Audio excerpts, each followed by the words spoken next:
വയനാട് ചൂരൽമലയിൽ നിന്നും ഏറ്റവും പുതിയ വിവരങ്ങളുമായി ശ്രീകുമാർ ചേരുന്നു. ശ്രീകുമാർ, പറയൂ, എന്തൊക്കെയാണ് അവിടുത്തെ ഏറ്റവും പുതിയ വിവരങ്ങൾ? ഗ്രീഷ്മ, ഉരുളെടുത്ത ഭൂമിയിൽ ഉറ്റവരെ തേടിയുള്ള ജനകീയ തെരച്ചിൽ ആരംഭിച്ചു കഴിഞ്ഞിരിക്കാൻ രാവിലെ 6 മണിക്ക് ആരംഭിക്കുമെന്നായിരുന്നു പറഞ്ഞിരുന്നത്. എന്നാൽ 8 മണിക്ക് ശേഷമാണ് ആരംഭിച്ചത്. ഏതാണ്ട് 190 പേരാണ് ക്യാമ്പുകളിൽ നിന്നും രജിസ്റ്റർ ചെയ്തിരുന്നത്. എന്നാൽ അത്രയും പേരെ എത്തിച്ചില്ല. എന്നാലും 30ഓളം പേരാണ് ഇപ്പോൾ ഈ ജനകീയ തെരച്ചിലിൽ പങ്കെടുക്കുന്നത്. അവരുടെ സാന്നിധ്യത്തിൽ അവർ പറയുന്ന സ്ഥലങ്ങളിലായിരിക്കും ഒരു വട്ടം കൂടി തെരച്ചിൽ നടത്തുക. അതുപോലെ തന്നെ ഈ തെരച്ചിലിന്റെ നടപടിക്രമങ്ങളൊക്കെ അവരെ പൂർണ്ണമായും ബോധിപ്പിക്കുക. സർക്കാരിന്റെ നടപടിക്രമങ്ങൾ, സർക്കാർ ചെയ്ത പ്രവൃത്തികളൊക്കെ ഈ തെരച്ചിലുമായി ബന്ധപ്പെട്ടുള്ള അത് അവരെ ബോധവൽക്കരിക്കുക, അല്ലെങ്കിൽ അവരെ മനസ്സിലാക്കി കൊടുക്കുക എന്നുള്ള ലക്ഷ്യം കൂടി ഇതിനകത്തുണ്ട്. എന്തായാലും ഈ ഒരു ജനകീയ തെരച്ചിൽ ഇന്ന് അല്പസമയത്തിനകം തന്നെ അവസാനിക്കും.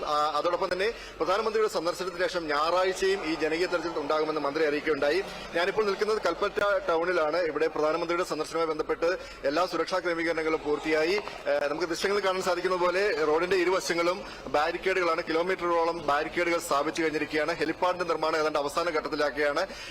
കർശനമായ സുരക്ഷാ സംവിധാനമാണ്. നമുക്ക് എതിർദിശകൾ കാണുന്ന പോലെ തന്നെ പോലീസ് ഉദ്യോഗസ്ഥർക്ക് വേണ്ട നിർദ്ദേശങ്ങളൊക്കെ അവിടെ കൊടുത്തുകൊണ്ടിരിക്കുകയാണ്. അവർക്ക് കേരളത്തിലെ എമ്പാടുമുള്ള വലിയൊരു സേനാ വിഭാഗത്തെയാണ് ഇവിടെ വിന്യസിച്ചിരിക്കുന്നത്. പ്രത്യേകിച്ചും പ്രധാനമന്ത്രിയെ പോലെ വലിയ വിശിഷ്ട വ്യക്തി ഒരു ദുരന്ത മേഖലയിലൊക്കെ സന്ദർശിക്കുമ്പോൾ അതിന്റേതായ എല്ലാ സാധ്യതകളും എടുത്ത് എല്ലാ സുരക്ഷാ ക്രമീകരണങ്ങളും ഒരുക്കിക്കൊണ്ട് തന്നെയാണ് ഇവിടെ ക്രമീകരിച്ചിരിക്കുന്നത്.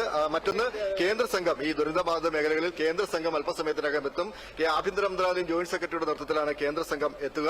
അവർ ഈ ദുരന്തബാധിത പ്രദേശങ്ങളൊക്കെ സന്ദർശിച്ചതിന് ശേഷം വൈകിട്ട് 3 മണിക്ക് കൽപ്പറ്റയിൽ തിരിച്ചെത്തി മന്ത്രിസഭാ അംഗങ്ങളുടെയും അതുപോലെ തന്നെ മറ്റ് വിദഗ്ധരുടെയും ഒക്കെ നേതൃത്വത്തിലുള്ള ഒരു മീറ്റിംഗ് ഉണ്ട്. അതിൽ പങ്കെടുത്തതിന് ശേഷം അവര് ഇവിടെ നിന്ന് മടങ്ങും. എന്തായാലും പ്രധാനമന്ത്രി നാളെ എത്തുമെന്നുള്ള ഒരു വലിയൊരു പ്രതീക്ഷയാണ് പ്രത്യേകിച്ചും വയനാടിനും മലയാളികൾക്കും ഒക്കെയുള്ളത്.